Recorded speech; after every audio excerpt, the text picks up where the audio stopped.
This is one of Brian's spare guitars. This is a 2011 Hot Rod Green Sparkle, and it stocked with TV Jones classic pickups, like most of the guitars. And we used this just for a few songs in each one of the sets between the Stray Cats and his other band, the Rockabilly Riot. Next we have a brand new Magenta Sparkle. This guitar just came to us, and once again he plays this on a couple songs.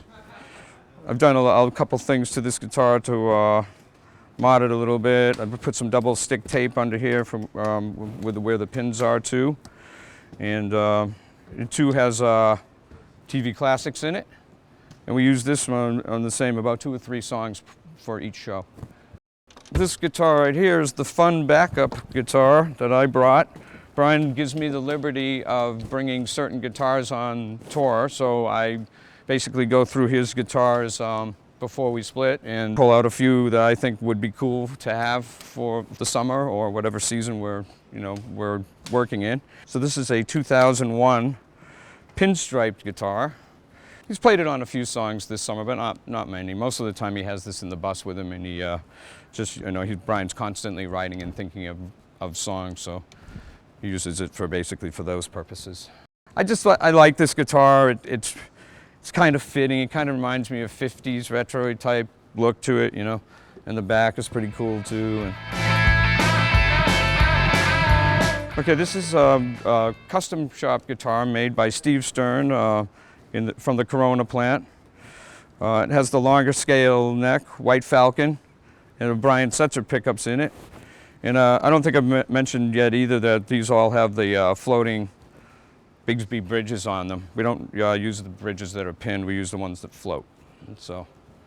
But yeah, beautiful guitar, and it's pretty much brand new. It's just been relicked. And this is the different material. I forget what they call it, but it's different material from the guitar. That's why the guitar patinas and the headstock doesn't. This is what I call the leopard guitar, but it's called, I guess, the country bear, I found out today. It's Spotty. It's from 1999.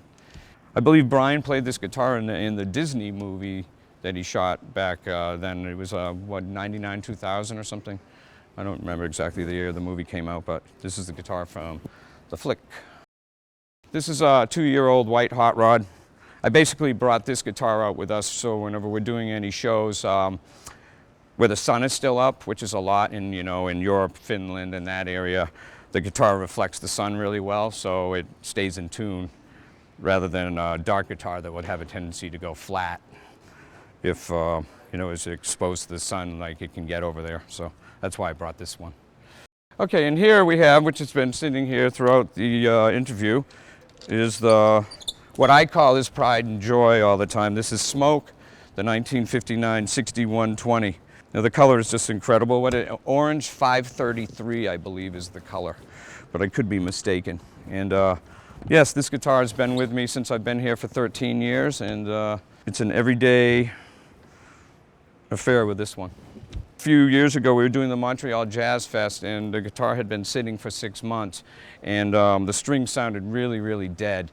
And I brought it to him in the dressing room, and he kind of got upset that the fact basically the gear came to the venue very late, and I didn't want to take the chance in changing the strings and having him make a maneuver that would be different than my stretch technique.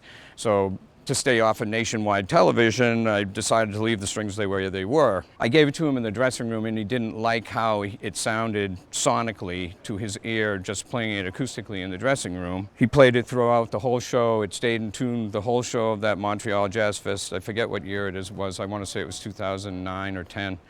And after the show, he asked me, "Ty, what did you do to the guitar?" And I said, "Absolutely nothing." He said, "Don't change strings ever again unless you really have to." So I don't. We used to have security just watch this guitar. We'd hire a security guard for like an all-day watch. So beautiful instrument.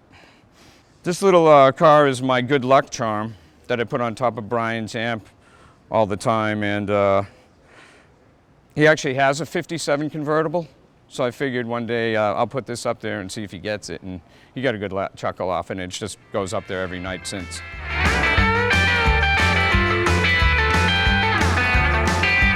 Okay, here's one of Brian's rigs right here.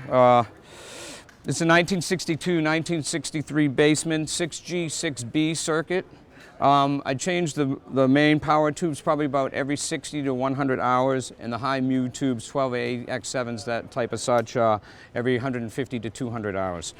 On top is a Roland RE301 Space Echo. It's a chorus echo, and Brian basically uses it to get a bunch of tap, whenever the different type of tap he wants for different tunes. And I believe there's one song on this set that we're actually using the chorus function on this unit also, but for the most part it's just for using it for echo. They made these from 1982 to 1986. So this, I want to say this one was manufactured, if I remember correctly from serial number, was about in 85. So I have 7 of these units with me on the road, and 3 RE201s too. So I have 10 units total that I carry with me on the road. And that's about it. This is pretty much, direct into the echo, out of the echo, into the amp, and that's the whole thing. If you want to try to recreate the sound, go get yourself a 301 in a basement, and good luck.